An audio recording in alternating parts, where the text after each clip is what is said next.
Assalamualaikum warahmatullahi wabarakatuh. Selamat pagi siswa-siswi kelas 10. Pada hari ini kita akan mempelajari sebuah topik yang sangat menarik dalam pelajaran bahasa Indonesia, yaitu teks narasi yang berbasis pada cerita rakyat. Fokus kita adalah cerita rakyat yang sangat populer dari Sumatera Selatan, yaitu Si Pahit Lidah. Melalui pembelajaran ini, kalian akan belajar untuk menganalisis struktur teks narasi, lalu mengidentifikasi unsur-unsur naratif. Pengertian dari teks naratif itu sendiri adalah teks narasi merupakan jenis teks yang menceritakan suatu rangkaian peristiwa atau kejadian secara runtut dan kronologis. Tujuannya adalah untuk menghibur, menginformasikan, atau menyampaikan suatu pesan moral melalui sebuah cerita. Teks narasi ini biasanya berfokus pada tokoh, alur cerita, latar, serta konflik yang muncul dan diselesaikan dalam cerita. Contoh teks narasi ini termasuk juga yaitu cerita fiksi, cerita rakyat, biografi, dan novel. Kali ini kita akan mengulas mengenai cerita rakyat. Nah, itu dia tadi pengertian dari teks narasi. Selanjutnya itu ada struktur teks narasi. Struktur teks narasi ini terdiri dari 4 elemen utama yang perlu kita pahami. Elemen-elemen ini adalah orientasi, komplikasi, resolusi, dan koda. Sekarang mari kita bahas satu persatu. Nah, yang pertama ini ada orientasi. Orientasi ini adalah bagian awal dari cerita yang memperkenalkan tokoh, latar tempat, dan waktu.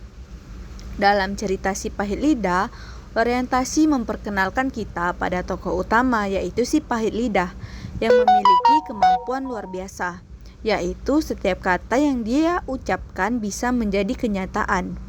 Lokasinya adalah di Sumatera Selatan, di mana cerita ini melegenda dalam masyarakat. Yang kedua ada komplikasi. Komplikasi adalah bagian di mana konflik atau masalah utama dalam cerita mulai muncul. Pada cerita Si Pahit Lidah, komplikasi terjadi ketika kemampuan luar biasa Si Pahit Lidah justru menjadi masalah. Setiap kata yang dia ucapkan dapat mengubah situasi, bahkan menciptakan ketegangan antara dirinya dan orang-orang di sekitarnya. Yang ketiga ini ada resolusi. Resolusi adalah bagian di mana masalah mulai terurai dan konflik diselesaikan. Di akhir cerita, Si Pahit Lidah menyadari bahwa dia harus lebih berhati-hati dalam berbicara, karena kata-katanya bisa memengaruhi orang lain dengan sangat kuat. Yang terakhir dari struktur teks narasi ada koda. Koda ini adalah bagian penutup yang biasanya menyampaikan pesan moral dari cerita. Pada cerita Si Pahit Lidah, kita belajar bahwa kebenaran itu terkadang pahit, tetapi selalu membawa manfaat dalam jangka panjang. Penting untuk bijak dalam berbicara.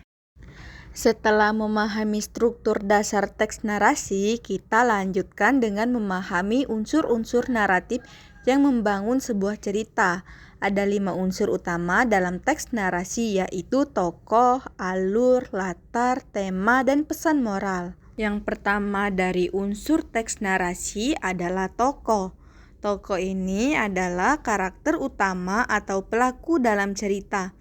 Dalam cerita Si Pahit Lidah, tokoh utamanya adalah seorang pemuda yang dijuluki Si Pahit Lidah karena lidahnya dianggap mampu mengubah kenyataan.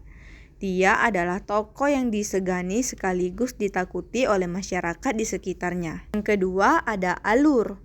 Alur ini adalah jalan cerita atau rangkaian peristiwa yang terjadi dalam narasi. Pada cerita ini, alur yang digunakan adalah alur maju, yang dimulai dari pengenalan tokoh dan berlanjut hingga penyelesaian konflik. Setiap peristiwa terjadi secara berurutan, memberikan pemahaman yang jelas kepada pembaca. Yang ketiga ada latar. Latar dalam sebuah cerita mencakup tempat, waktu, dan suasana di mana peristiwa berlangsung. Dalam cerita Si Pahit Lidah, latar di Sumatera Selatan yang dikenal dengan kekayaan cerita rakyatnya. Latar ini penting untuk memahami konteks budaya dan lingkungan di mana tokoh-tokohnya hidup. Yang keempat ada tema. Tema dari cerita ini adalah tentang kebijaksanaan dalam berbicara. Si Pahit Lidah harus belajar bahwa kekuatannya untuk mengubah kenyataan melalui kata-kata yang memerlukan tanggung jawab yang besar. Tema ini mengingatkan kita bahwa setiap kata yang kita ucapkan memiliki konsekuensi. Yang terakhir adalah yang kelima, yaitu pesan moral. Pesan moral adalah dapat kita ambil dari cerita si pahit lidah, yaitu pentingnya berhati-hati dalam berbicara. Kata-kata bisa sangat kuat, baik itu membawa manfaat atau malah menciptakan masalah. Ini juga relevan dengan kehidupan kita sehari-hari, di mana kita harus selalu berpikir sebelum berbicara. Kita telah mempelajari tentang struktur dan unsur naratif dari cerita rakyat si pahit lidah. Kita bisa belajar mengenai pentingnya berhati-hati dalam berbicara, karena setiap kata yang kita ucapkan dapat membawa dampak besar bagi orang lain. Terima kasih atas perhatiannya. Sampai bertemu di pertemuan berikutnya.